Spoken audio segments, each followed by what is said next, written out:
उनकी एडमिनिस्ट्रेशन में कुछ ऐसे लोग हैं जिनका झुकाव हिंदुस्तान की तरफ। I am a big fan of Hindu and I am a big fan of India. Big fan. Mukesh Ambani और उनकी मिसेस नीता अंबानी जो हैं, वो जो स्वेरिंग इन सेरेमनी से पहले एक डिनर होता है, उसमें वो डोनाल्ड ट्रंप साहब से मिले हैं। The Indian and Hindu community will have a true friend in the White House. That I can guarantee you. That I can tell you. Exactly जो डिस्कशंस हो रही हैं उसमें जो कैबिनेट में नॉमिनीज सामने आ रहे हैं उनके बारे में लोग कह रहे हैं बहुत प्रो इंडियन लोग हैं। भारतीय निजात जो हैं उनको उनकी एडमिनिस्ट्रेशन के अंदर शामिल किया जा रहा है। देखिए इंडियन लोग वाकई हैं क्योंकि टैलेंट है उनके पास।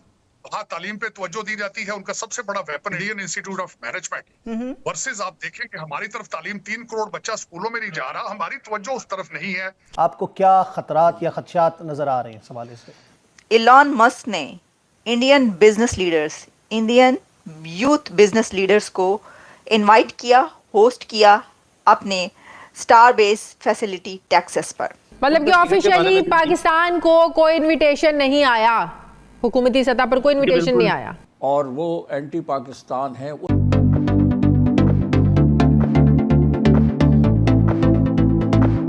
नमस्कार दोस्तों, स्वागत है आपका एक और नए वीडियो में हमारे चैनल हिंदी न्यूज़ शो में।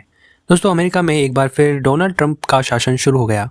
शपथ ग्रहण के बाद अमेरिकी राष्ट्रपति डोनाल्ड ट्रंप ने अपने पहले संबोधन में कहा कि अमेरिका का स्वर्णिम युग अब से शुरू होता है।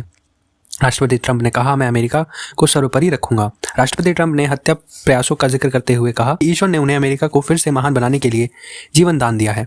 अमेरिका की चुनौतियों का सफाया कर दिया जाएगा। राष्ट्रपति ट्रंप ने घोषणा की कि वे अवैध इमिग्रेशन पर नकेल कसेंगे। उन्होंने कहा कि वे देश की दक्षिणी सीमा पर आपातकाल लगाएंगे। अपने संबोधन में ट्रंप ने कहा कि अमेरिकी न्याय विभाग का क्रूर, हिंसक और अनुचित हत्याकरण समाप्त हो जाएगा। अमेरिकी राष्ट्रपति ने कहा कि उनकी सर्वोच्च प्राथमिकता एक गर्वित, समृद्ध और स्वतंत्र राष्ट्र का निर्माण करना होगा। योगी स्टीफन मिलर ने बताया कि यह कार्यकारी आदेश मुख्य रूप से देश की दक्षिणी सीमा को सील करने, मॉस डिपोर्टेशन, महिलाओं की खेल प्रतिस्पर्धा में ट्रांसजेंडर को शामिल करने से लेकर और टैरिफ से जुड़े हो सकते हैं। इसके अलावा 6 जनवरी 2021 में अमेरिका संसद पर हमले के दोषियों को माफ करना भी इनमें शामिल हो सकता है। बता दें कि बाइडेन के कई फैसलों को ट्रंप पलट सकते हैं, जिनमें पेरिस क्लाइमेट, इमिग्रेंट, जीवाश्म ईंधन उत्पादन पर लगे प्रतिबंध को हटाना और तेल की डीलिंग शामिल है। बात करें तो राष्ट्रपति चुनाव प्रचार के दौरान ट्रंप ने कई मौकों पर यह बात दोहराई थी कि वह एक दिन का तानाशाह बनकर पहले ही कई दिन बड़े फैसले ले चुके होंगे। उन्होंने शपथ लेने के बाद अपने एक दिन के एजेंडे को लेकर पिछले महीने कहा था कि वह सिंपल मोटो के साथ 4 साल तक शासन करना पसंद करेंगे। उनका मोटो होगा देश की सेवा करना और इसके लिए कोई भी कदम उठाने से नहीं हिचकना। 2020 के राष्ट्रपति चुनाव में बाइडेन के हाथों ट्रंप को हार का सामना करना पड़ा था, लेकिन ट्रंप ने व्हाइट हाउस खाली कराने से इनकार कर दिया था।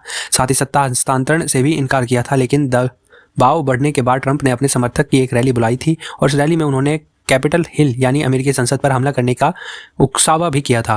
ट्रंप के इस उकसावे के बाद 6 जनवरी 2021 को हजारों की संख्या में ट्रंप समर्थक ने वाशिंगटन में कैपिटल हिल पर धावा बोल दिया था। इस घटना में कई लोग घायल हुए थे, जिनमें पुलिसकर्मी भी थे। इस मामले से बड़ा पैमाने पर दंगाइयों को गिरफ्तार किया था और उन पर मुकदमा चलाया गया था। अभी भी इस मामले में कई लोग जेल में बंद हैं। ऐसे में राष्ट्रपति पद पर शपथ लेते ही वे जेल में बंद अपने इन समर्थकों को रिहा करेंगे।